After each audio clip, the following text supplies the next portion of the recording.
कपिलाय महामये नैमिषाय दशासुरे पंचशिवाय महेश्वर कृष्णाय ते नमस्यामः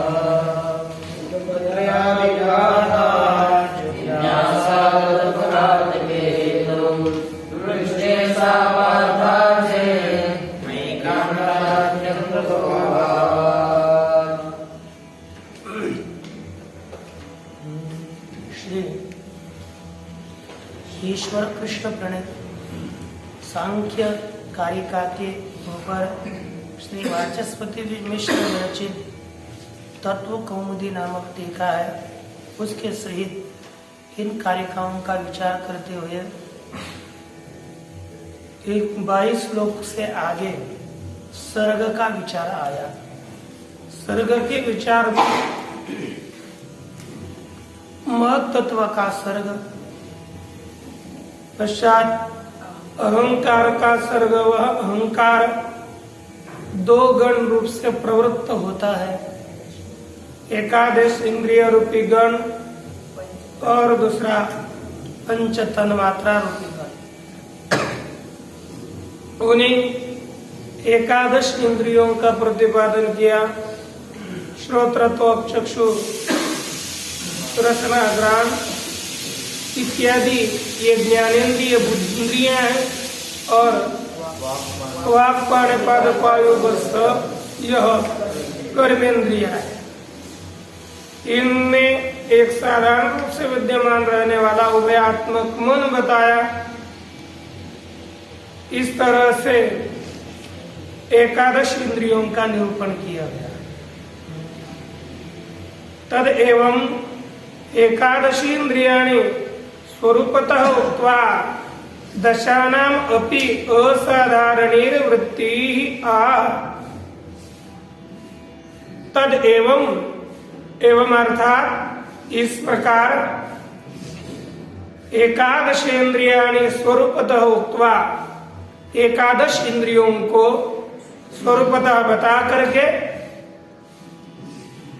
दशानाम अपि 10 भी इंद्रियों की असाधारण वृत्तियां यहां बताई जा रही है। अर्थात एकादश इंद्रिय बताई, उनमें मन को छोड़कर बची हुई 10 इंद्रियां, उन 10 इंद्रियों की वृत्तियों को यहां पर बताया जा रहा है। वृत्ति ही आह शब्दादिषु पंचानाम आलोचन मात्रमिष्यते वृत्तिः वचनादार विहरणोत् वचनादान विहरणोत् सर्गानन्दाश्च पंचानाम। क्या कहते हैं? पंचानाम शब्दादिषु आलोचन मात्रम वृत्ति ईष्यते वचनादान विवरणोत्सर्गानन्दाश्च पंचानाम च पंचानाम वचनादान विवरणोत्सर्गानन्दाः। प्रथम पूर्वार्ध में ज्ञानेन्द्रियों की वृत्ति बताई और उत्तरार्ध में कर्मेंद्रियों की वृत्ति बताई। पंचानाम शब्दादिषु आलोचन मात्रम वृत्ति ईष्यते। पंचानाम अर्थात पंचानाम ज्ञानेन्द्रियाणाम, पंच जो ज्ञानेन्द्रिया उनकी, शब्दादिषु पंचसु विषयेषु शब्द, स्पर्श, रूप, रस, गंध, ये जो 5 विषय है उनमें आलोचन, केवल उनका आलोचन करना, ज्ञान करना, इतनी ही उनको जानना, आलोचन मात्र। आलोचन एवं आलोचन मात्रम, केवल आलोचन वृत्ति ही इष्ट है। पंचानाम, पंचानाम अर्थात पंचानाम कर्मेंद्रियाणाम क्रमशः वचन, वाक की क्या वृत्ति है? बोलना। हस्त की वृत्ति है दान, है वचन आदान। हस्त का है आदान प्रदान, लेना। पादों की वृत्ति है विहरण, घूमना।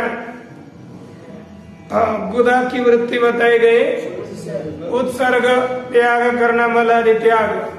और उपस्थ की वृत्ति बताई आनंद ग्रहण करना, आनंद वृत्ति है।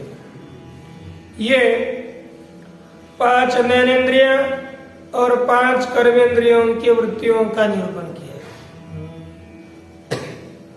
बुद्धिन्द्रियाणाम समुग्ध वस्तु दर्शनम आलोचनम उक्तम। बुद्धिन्द्रिय अर्थात चक्षुरादि ज्ञानेन्द्रिय, चक्षुरादि ज्ञानेन्द्रियों का, ज्ञानेन्द्रियों की क्या वृत्ति है? कहते हैं समुग्ध वस्तु। समुग्ध अर्थात एकदम सामान्यता वस्तु, उसका दर्शन। समुग्ध अर्थात जड़ वस्तु समझो, जड़ वस्तु का दर्शन, जड़ वस्तु का ज्ञान, उसी को कहते हैं आलोचन। समुग्ध वस्तु दर्शनम आलोचनम। जो किसी भी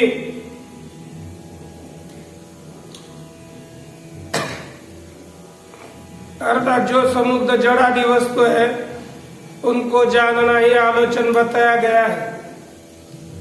ये आलोचन ज्ञानेन्द्रियों की वृत्ति, कर्मेंद्रियों की बताई गई।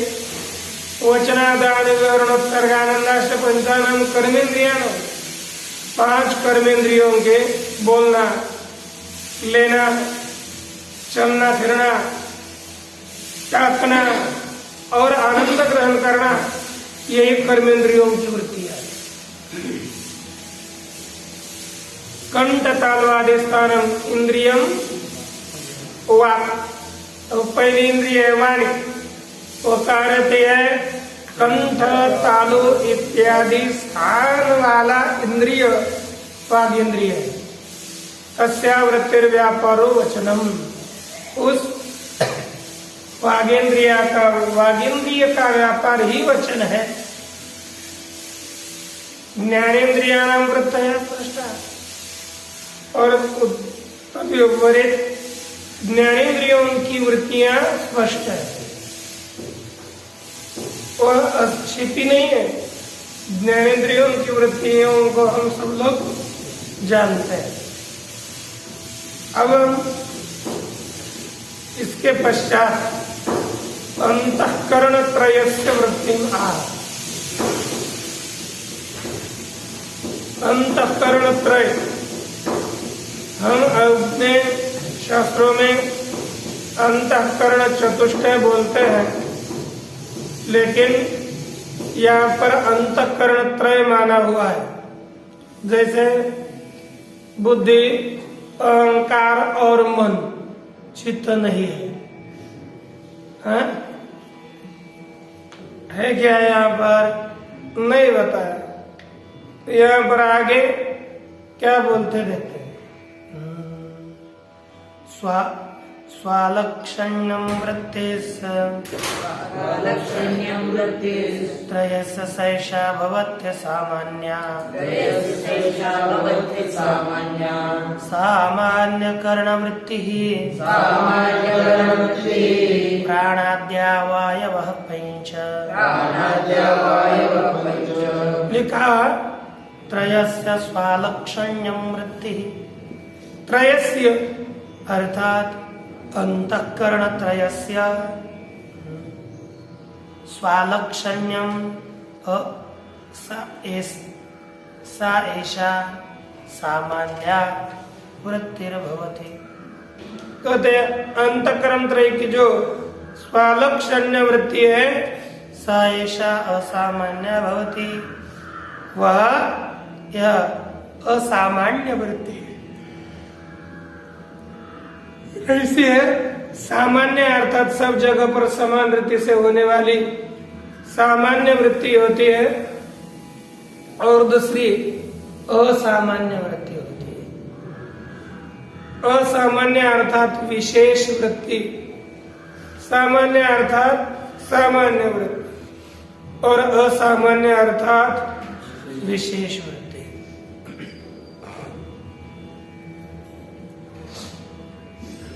सामान्य कर्णवृत्ति प्राणाद्यावयव पंच। सामान्य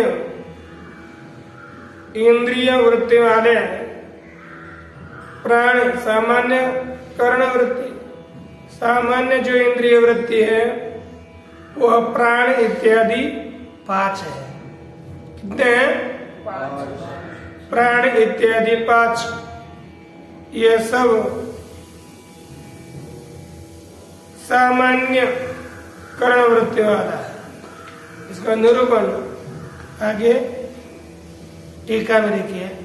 स्वालक्षण्यम इति स्वालक्षण्यम वृत्तिस्त्रयस्य, त्रयस्य अर्थात अंतःकरण त्रयस्य मद अहंकार मनसा इत्यर्थ। मद अहंकार और मन, इनकी इन तीनों की सामान्य क्या वृत्ति है? स्वालक्षण्यम। अब वो स्वालक्षण्य का ये अर्थ करते हैं स्वम असाधारणम लक्षणम एषाम तानि स्वलक्षणानि।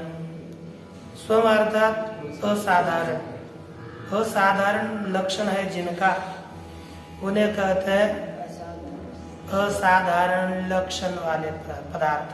कौन कौन है? काम अहंकार मनस।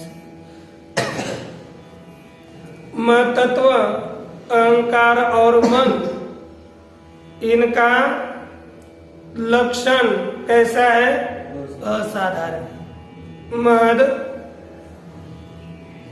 तत्व अहंकार और मन, इनका लक्षण है असाधारण। तेषां भावः स्वालक्षण्य। असाधारण का भाव क्या हो गया? स्वालक्षण्य। स्वलक्षणस्य स्वलक्षणानां भावः स्वालक्षण्य। यहाँ पर आप जानते हैं तस्य भावस्त्वतलौ, इस सूत्र के द्वारा यहाँ पर त्वल भावार्थ में त्वल होते हैं, उसी तरह नियत होता है। यहाँ पर किया हुआ है नियत। क्या है? नियत। आदि वृद्धि होकर बन जाता है स्वालक्षण, स्वलक्षण शब्द से। अब ये स्वातच्च स्वानि स्वानि लक्षणानि एवं। अब ये स्वालक्षण्य क्या है? खुद का लक्षण, लक्षण वाले ये पदार्थ है। तत्व अहंकार और मन ये लक्षण वाले हैं और उनका प्रत्येक का लक्षण ही स्वालक्षण्य है। इसलिए कहा हुआ स्वालक्षण्य क्या चीज है? कहते स्वानि स्वानि लक्षणानि, अर्थात स्वकीयानि स्वकीयानि लक्षणानि एवं स्वालक्षण्यम। खुद खुद के लक्षणों को ही स्वालक्षण्य कहा जाता है। तद यथा, अभी इनका जैसे पहले महत का लक्षण क्या है? अध्यवसायः, निश्चय। यही महत्त्व का लक्षण है, यही स्वालक्षण्य है महत्त्व का। अहंकारस्य लक्षणम अभिमानः, यही अहंकार का स्वालक्षण्य है, खुद का लक्षण है। संकल्प मनसा वृत्ति, संकल्प मन की वृत्ति है, मन का व्यापार है, मन का लक्षण है, यही मन का स्वालक्षण्य है। यह वृत्ति भी 2 प्रकार की है। वृत्ति द्वैविध्यम साधारणा साधारणत्वाभ्याम आह। साधारण और असाधारण, यहाँ पर साधारणत्व और असाधारणत्व के द्वारा वृत्ति दो प्रकार की है।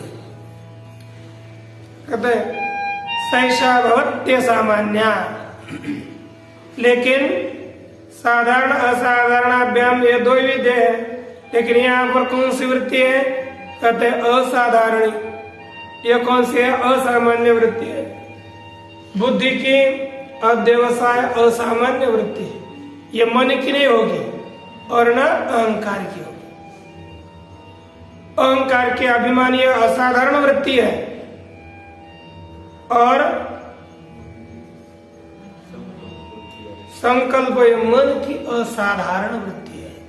तीनों की एक वृत्ति नहीं है, इसलिए यह असामान्य है, असाधारण विशेष वृत्ति है। प्रत्येक की अलग अलग वृत्ति है।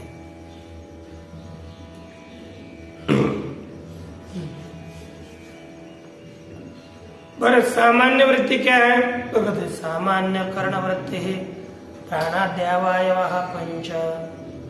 सामान्य कर्ण वृत्ति, कर्णों की सामान्य वृत्ति अर्थात मद, अहंकार और मन, इन कर्णों की वृत्ति है, उनको कहते कर्ण वृत्ति। कर्णानाम वृत्ति रीति कर्ण वृत्ति।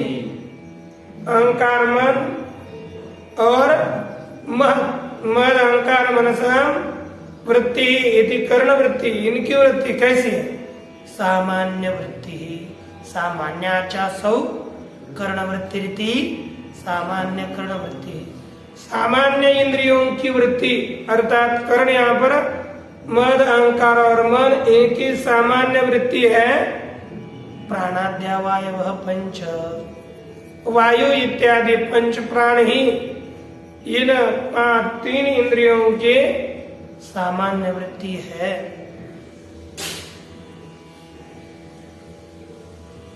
सामान्य चासौ कर्ण वृत्तिश्चेति, सामान्य कर्ण वृत्ति, जो सामान्य इंद्रियों की वृत्ति है उसे कहता है सामान्य कर्ण वृत्ति, है ना। आगे का त्रयाणाम अपि कर्णानाम पंचवायो जीवनम वृत्ति। तीन कर्ण है, एक महत, दूसरा अहंकार और तीसरा मन। ये तीनों भी इंद्रियों के पांच वायु है। कौन कौन से? प्राण, अपान, व्यान, उदान और समान। ये पांच भी वायु इनका जीवन है। यदि ये पंच वायु न होते तो मन, बुद्धि और अहंकार ये अपने अपने व्यापार न करते। इनका जीवन है पंच प्राण। पंचवायु जीवनम अर्थात वृत्ति है।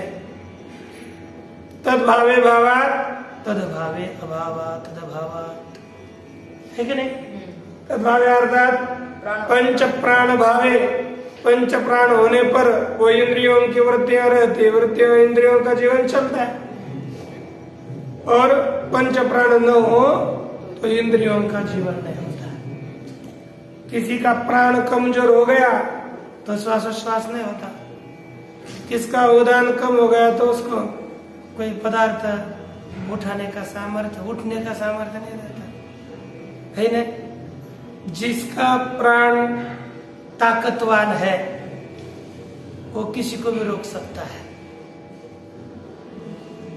जितना प्राण सुदृढ़ उतनी शक्ति सुदृढ़, इसलिए प्राणायाम की बहुत महत्व है। कोई बोलता है एक 10 किलो उठाता है और कोई 5 किलो उठाता है कि नहीं। कोई 50 किलो सहज उठा देता है, किलो उठा देता है, और कोई 50 किलो उठाते उठाते उसके सब दुर्दशा हो जाती है। ये क्यों होता है? शरीर तो एक जैसे ही, उसका प्राण ठीक नहीं। जब हम पदार्थ उठाते हैं ना, प्राण को रोकना पड़ता है। देख लेना, और जब प्राण छोड़ते छोड़ते उठाए तो आपको उठेगा कि नहीं। वायु छोड़ते, श्वास छोड़ते छोड़ते ये कहा ये प्राण कहाँ रहता है? तत्र प्राणो नासाग्र नाभिपादांगुष्ठवृत्ति। कहते प्राण कहाँ का रहता है? कहते प्राण नाक के अग्रभाग, नाभि, पैर और अंगूठा, इनमें ये रहता है, प्राण रहता है। अपान कहते अपान हम कृकाटिका पृष्ठपाद पायुपस्थ पार्श्ववृत्ति है। कृकाटिका, कृकाटिका अर्थात घाटा है कि नहीं? ये घाटी है ना, कृकाटिका घाटा, घंटी हम बोलते हैं इसमें, है ना? आगे लिखा कृकाटिका पृष्ठपाद, पृष्ठ,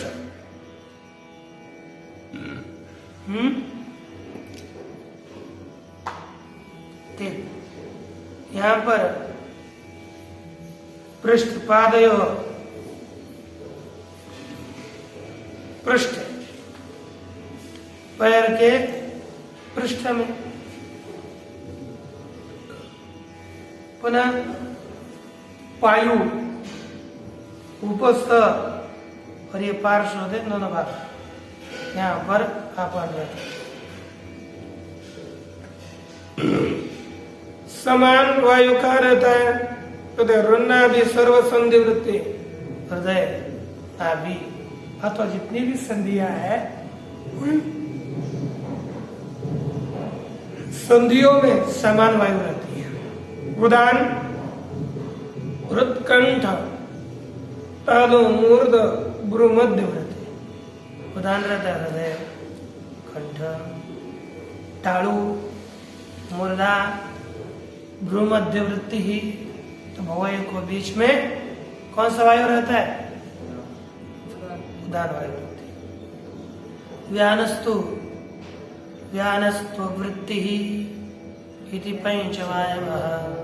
व्यान का रहता है त्वचा में रहता है। इस तरह से कितने वायु हो गए?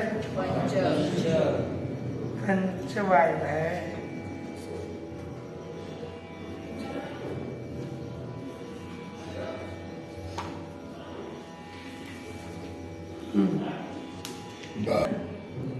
इन 3 करणों की भी वृत्तियां बताई गई।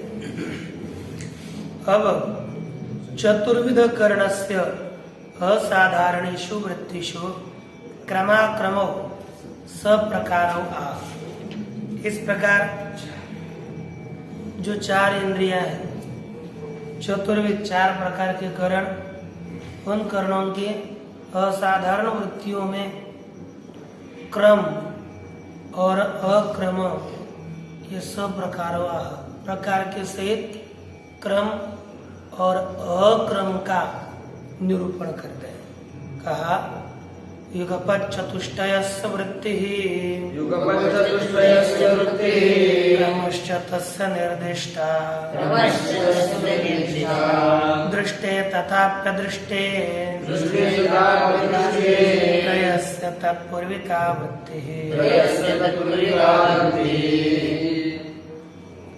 यह कहा 2-4 प्रकार के करण माने, उनमें यह भी 3 बताए गए, मद, अहंकार और मन। और जितना समुदाय कर्मेंद्रिय अथवा ज्ञानेन्द्रियों का था, उन सब 10 इंद्रियों को एक इंद्रिय समुदाय रूप से एक करण माना, और इन 3 करण तो मिलकर हो जाते हैं 4, क्योंकि पहले 4 तो बताए नहीं थे। तो ये 10 के समुदाय को एक करण माना और ये 3 मिलकर 4 करण हो गए। तो कहा चतुष्टयस्य युगपत् वृत्ति क्रमशश्च तस्य निर्दिष्टा।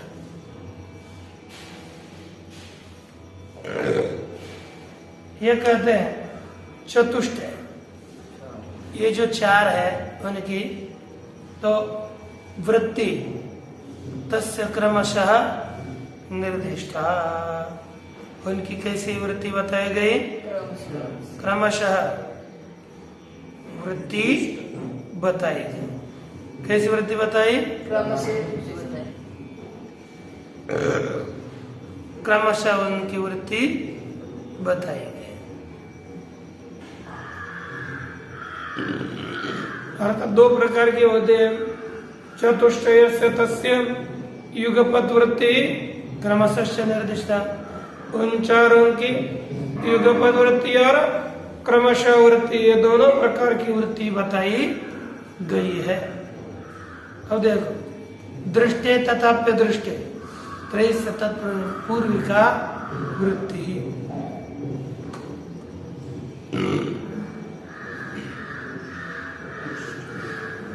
दृष्टे तथापि अदृष्टे, दृष्टे तथाप्य दृष्टे, अर्थात दृष्टे अर्थात प्रत्यक्ष स्थल में, तथापि अदृष्टे उसी तरह अप्रत्यक्ष स्थल में, ये चार प्रकार की वृत्ति देखी गई।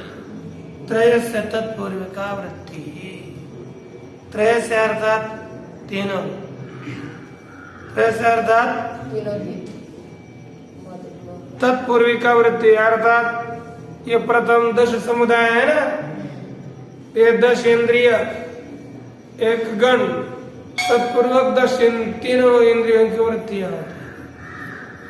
अर्थात यदि आपने चक्षु से देखा तब मन निश्चय का चिंतन करेगा, बुद्धि निश्चय करेगी, एक नहीं अहंकार उसके विषय में अभिमान धारण करेगा। यदि हमने इंद्रियों का प्रयोग किया है तो ये 10 गण है ना, ये इंद्रिय उनके अधीन इन तीनों की वृत्ति है।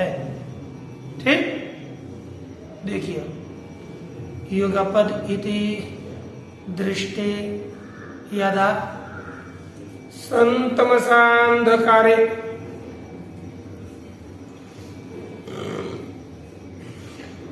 विद्युत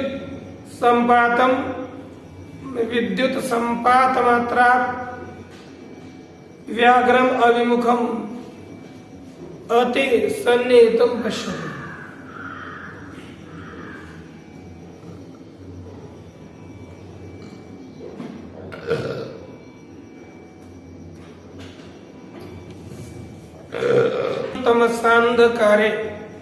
संतमसांधकारे अर्थात गड़द अंधकार में विद्युत संपात मात्रा, विद्युत के बिजली के केवल गिरने मात्र से, चमकने मात्र से ही क्या हो गया कि व्याघ्रम अभिमुखम अति सन्निहितम पश्यति, बाघ को अपने अभिमुख और अतिशय सन्निहित समीप देखता है। क्योंकि आगे अंधेरी रात होगी, आगे से वाघ आया लेकिन दिखा नहीं, लेकिन बिजली चमक गई और अतिशय समीप में आगे वाघ को देखा तो क्या होगा? आनंद आएगा कि नहीं? है नहीं? आपको क्यों प्राणों में से डर लगता है?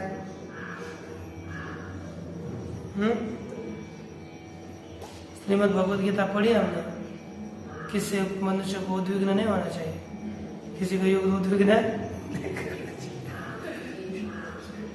एक कहते आगे तथा खलु अस्य आलोचन संकल्पाभिमानाद्यवसाया युक्वदेव प्रादुर्भवन्ति।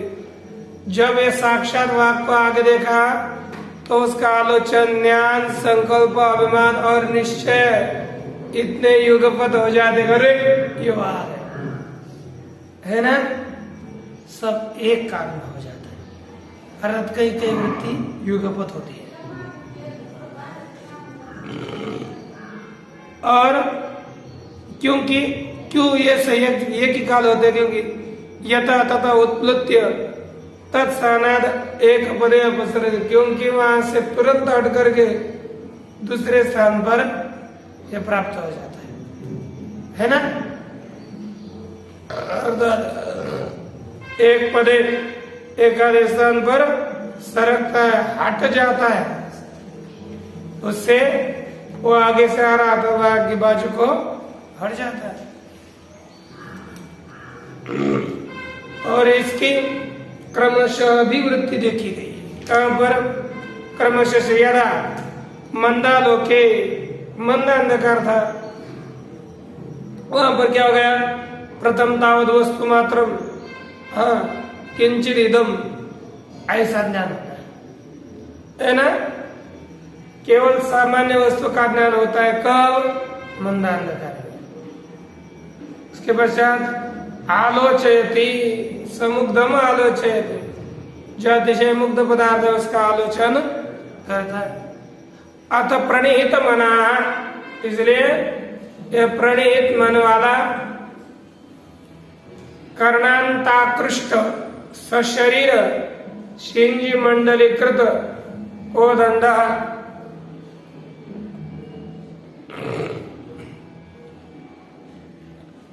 प्रणीत मना फिर क्या कर लेता है?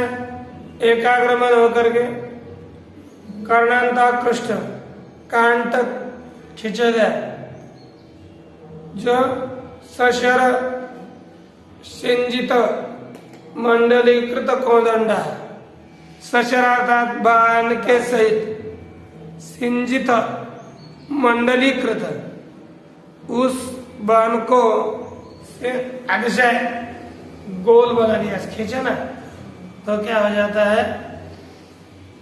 वह अतिशय गोल हो जाता है।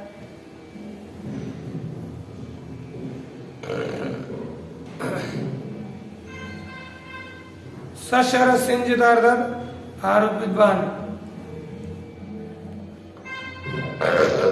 धनुष के ऊपर चढ़ाया हुआ बाण, उसको मंडली करके कोदंड प्रचंड तरह पाटचरोयम, फिर बाद में कोई क्या होता है? प्रचंड तरह अर्थात पाटच्य चरोयम, पाटच्य अर्थात टूट जाता है। यह अलग अलग हो जाता है। इति निश्चिन होती, ऐसा निश्चय करता है। अतमाम प्रत्येति, और मुझे जानता है। इति अभिमन्यते अथ अध्यवस्यति, इस तरह से मान कर लेता है। अर्थात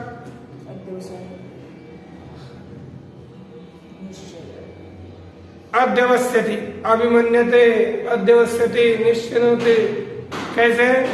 अपसरामि तत्स्थानात्, मैं इस स्थान से दूर हटूं, इस तरह से युगपद यह चिंतन कर लेता है। ठीक ना? यदि परोक्षे तो अंतःकरण से बाह्येंद्रिय वर्जम वृत्ति रीतिया, लेकिन जब परोक्ष विषय होता है वहां पर तो अंतःकरण के बाह्येंद्रियों की विषय वृत्ति लगती है। अदृष्ट त्रय शतपूर्विका, जो अदृष्ट पदार्थ है, अर्थात अदृष्ट पदार्थ विषय त्रयस्य, इन तीनों की भी किम पूर्व वृत्ति होती है? मदद अहंकार इत्यादि पूर्वक इनकी वृत्ति हो जाती है।